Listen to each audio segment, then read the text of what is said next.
It's great to be here. Thank you for the invitation to present my work. What I'm going to present today is mostly work done with Tal Shapira as part of his PhD. And you can see here some example of routing manipulations by Chinese, by Russians, by others. I should say that this work is done while I was at Tel Aviv University, but also while I was serving as the CTO of BG Protect, which is a company that is working on detection and mitigation of such attacks. So I'll start with a little bit of background about internet routing. And what is important to understand about the internet economics is that the internet is a collection of roughly 100,000 autonomous systems or networks. Each one is run by a different entity. And they have economical relationships. And this relationship could be of basically 2 or 3 types. The first one is a customer provider. I am a small network, maybe here in Israel, and I'm paying some large network, maybe AT&T in the US, for connectivity. So they are my providers, I'm the customer, I'm paying them money. However, if we are 2 Israeli networks, we might be connecting each other to help our customer communicate. And these are peer-to-peer connections, which has no money involved. There's a routing protocol called BGP that helps us select a route. And this process of route selection is quite complex. And there's no central repository that tells us basically what are the routes. The routes are, of course, dynamics, and also what are the economical relationships. So, but obviously there are some concatenation rules that govern them. And if you don't do those, if you don't follow those concatenation rules, you get very weird results, which doesn't make any economical sense. So what is a IP hijack attack? Basically, in an IP hijack attack, the attacker diverts the traffic, sometimes using the BGP routing protocol, sometimes using other means.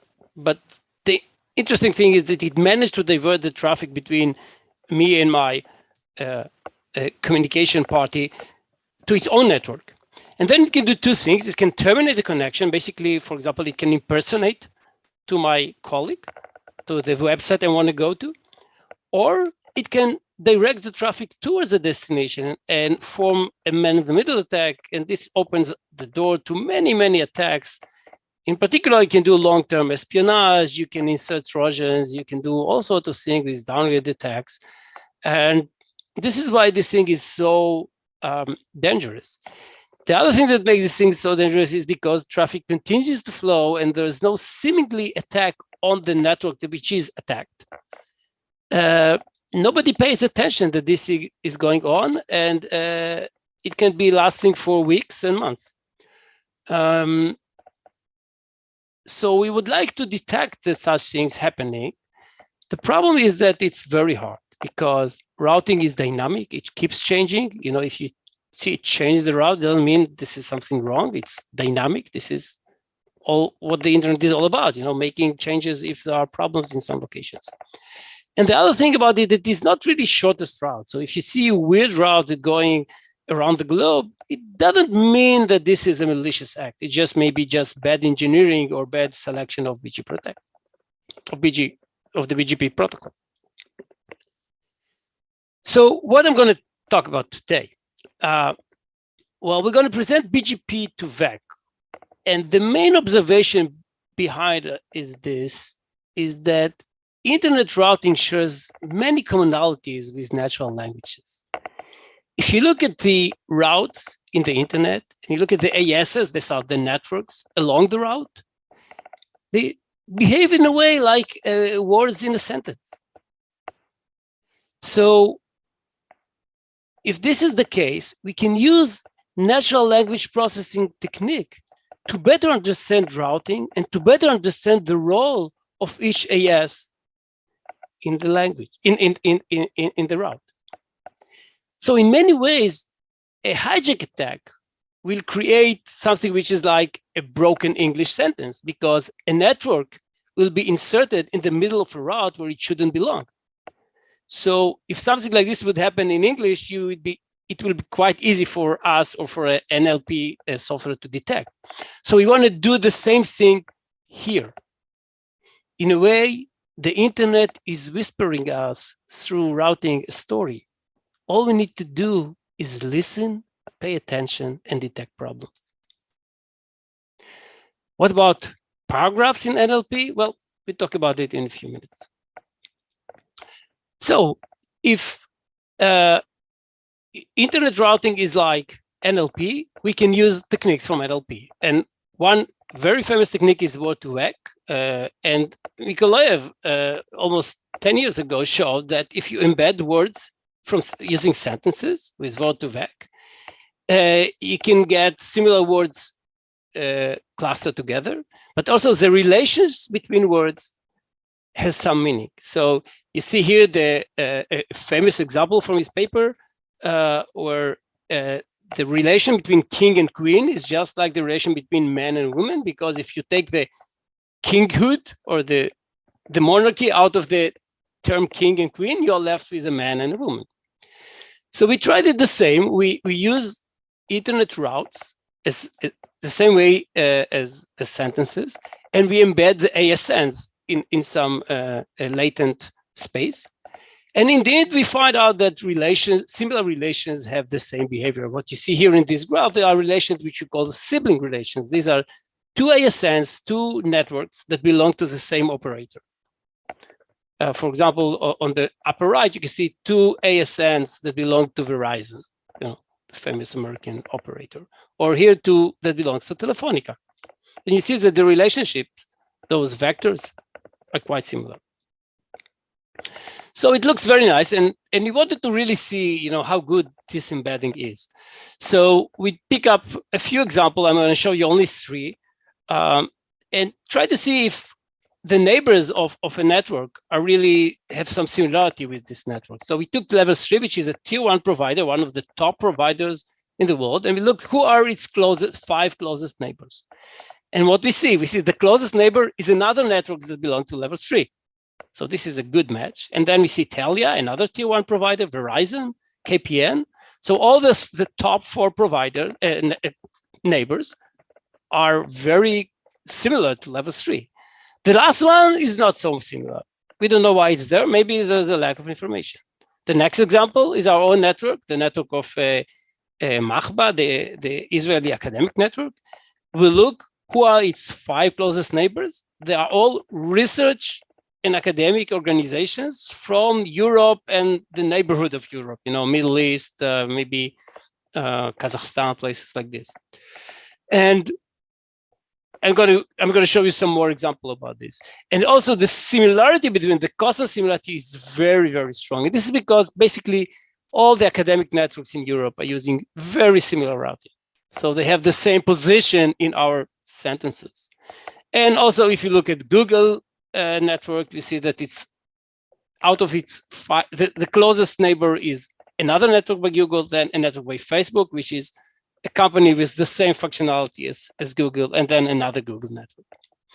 So if you want to look a little bit more on our own network, on Mahba, on Israeli academic network, here you can see its 10 closest neighbor, and they are all academic research organization. And if you want to look further, see who are the top 20 closest neighbors in our embedding,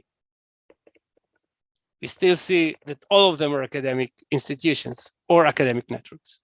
So obviously this embedding works. There's something in it that grasps the functionality of the networks. What can we do with this? Well, one thing we can do with this, we can use supervised learning in order to detect hijacks. And we do this using LSTMs.